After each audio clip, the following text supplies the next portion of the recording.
Je suis Anne Pioz, psychothérapeute et je vous accompagne à retrouver une relation sereine et intuitive avec votre alimentation. La pleine conscience du pouvoir est un podcast qui vous accompagne à reprendre le pouvoir dans votre relation avec la nourriture, à sortir des injonctions de la culture des régimes et à ne plus vous sentir seul avec tout ça. Dans ce podcast, je partage des outils, des réflexions. Je vous parle aussi de pleine conscience et d'introduire dans votre quotidien plus d'observation de votre propre fonctionnement. Je vous propose également des témoignages de femmes et d'hommes qui vivent ou ont vécu un trouble du comportement alimentaire ou une relation compliquée avec leur alimentation.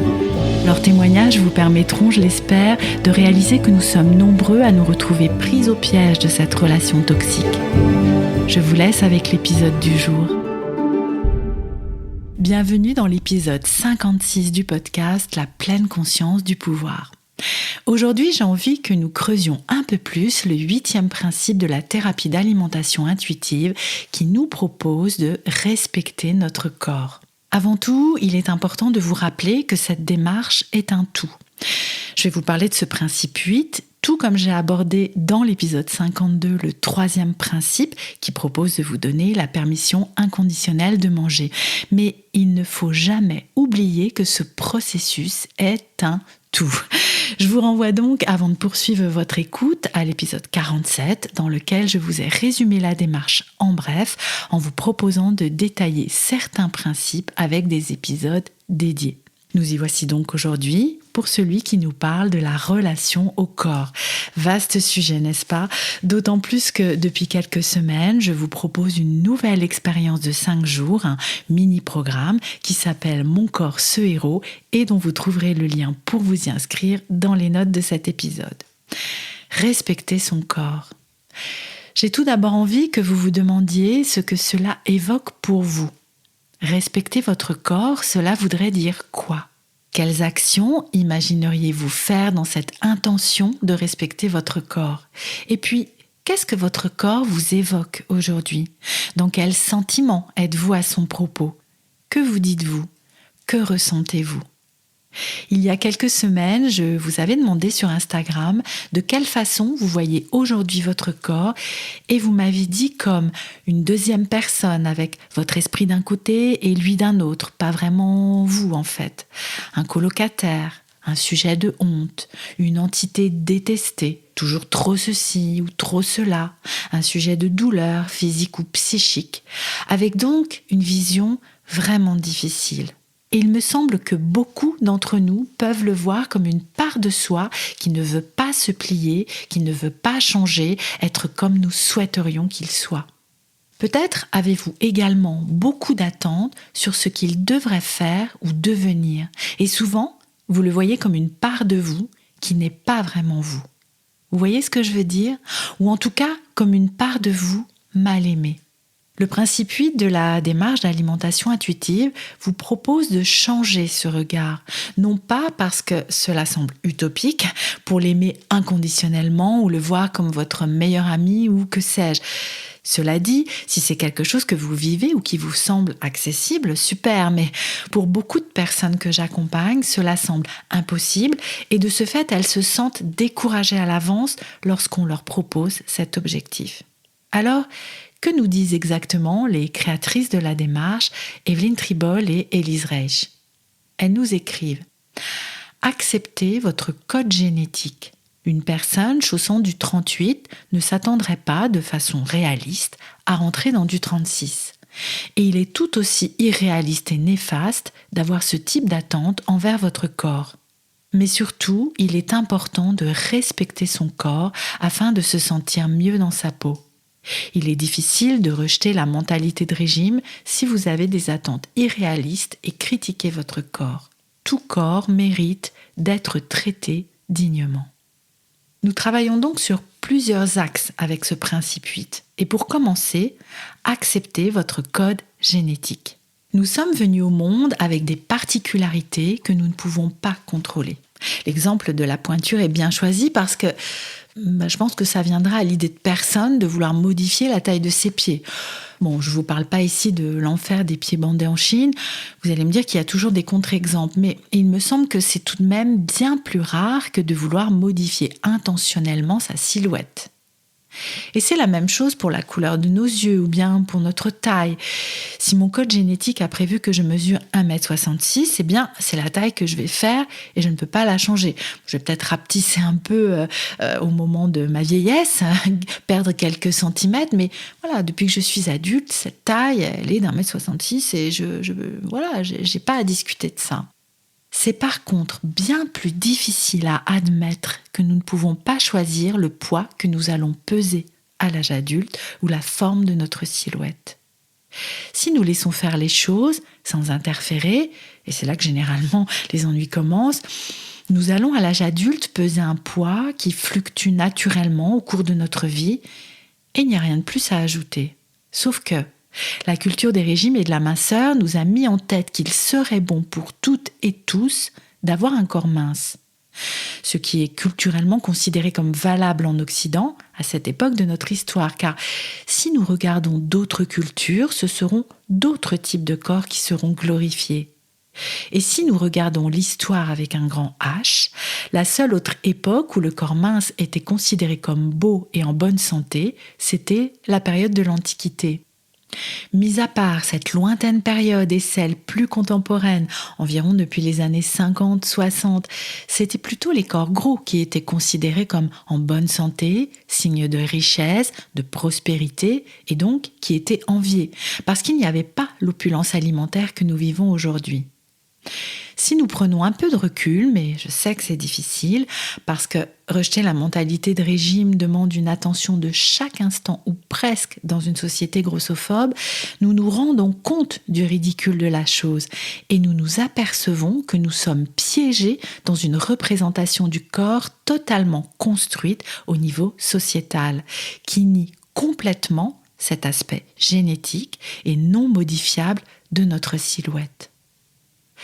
Sauf que, encore une fois, la culture des régimes nous fait croire l'inverse, que nous pouvons à loisir modifier notre poids et notre apparence corporelle, que nous avons la main dessus et que nous sommes responsables de notre apparence.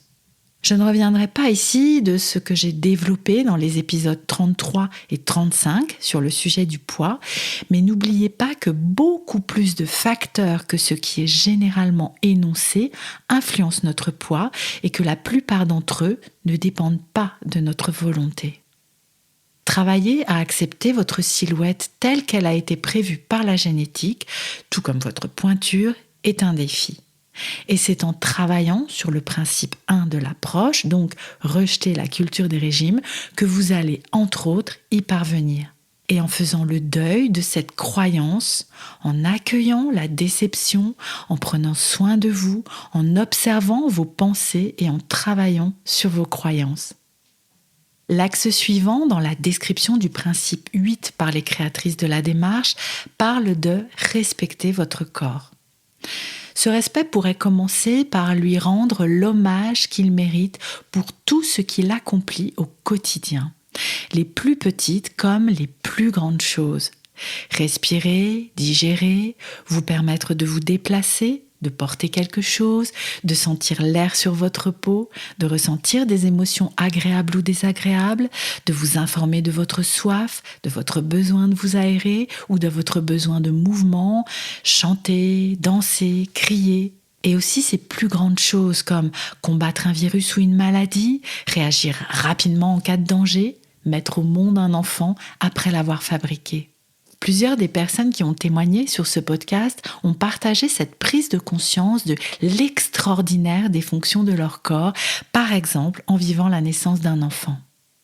Dans l'expérience de 5 jours Mon corps ce héros, je vous propose le 2e jour de faire des listes de toutes ces choses que votre corps vous permet et de faire quelques pas dans la direction de la gratitude que vous commencerez alors peut-être à ressentir pour lui, en prenant conscience de tout ce qu'il vous permet de vivre et d'accomplir au quotidien. J'aime le voir comme un véhicule incontournable pour ressentir, pour vivre des expériences. Il est à vos côtés à chaque instant et il sera là jusqu'au bout. Qui d'autre peut vous promettre ça ? Les créatrices de l'approche nous rappellent ensuite ce lien, dont je vous parlais un peu plus avant, entre la culture des régimes et le respect que nous pouvons développer pour notre corps. Il me semble qu'il y a donc un travail important à faire sur vos pensées, sur tout ce que vous vous dites aujourd'hui à propos de votre corps. Dans un premier temps, pour prendre conscience.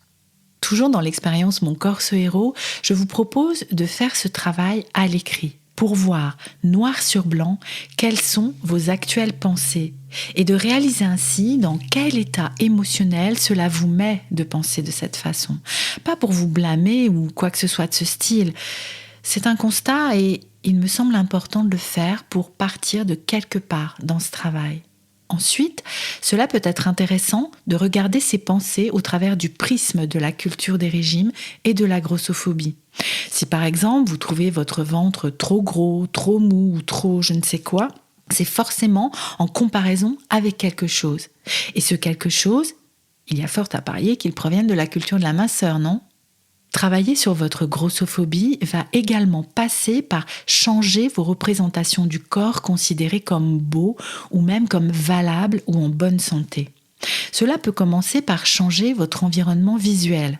Si vous êtes sur des réseaux sociaux comme Instagram, faites du tri dans les comptes que vous suivez. Sentez si un compte vous met dans un état émotionnel difficile parce que vous comparez votre corps à celui de la personne. Et si c'est le cas, désabonnez-vous. Mettez également plus de diversité corporelle dans les images qui vous entourent. Peut-être qu'aujourd'hui, voir des corps gros vous met mal à l'aise. C'est un processus et vous verrez que petit à petit, votre regard changera, que votre vision de la normalité changera, elle aussi, petit à petit. Enfin, il me semble important que vous puissiez travailler à dézoomer votre vision de vous-même. Si vous vivez une relation compliquée avec votre corps ou avec certaines parties de votre corps, l'habitude peut être de vous focaliser sur ce qui ne vous convient pas.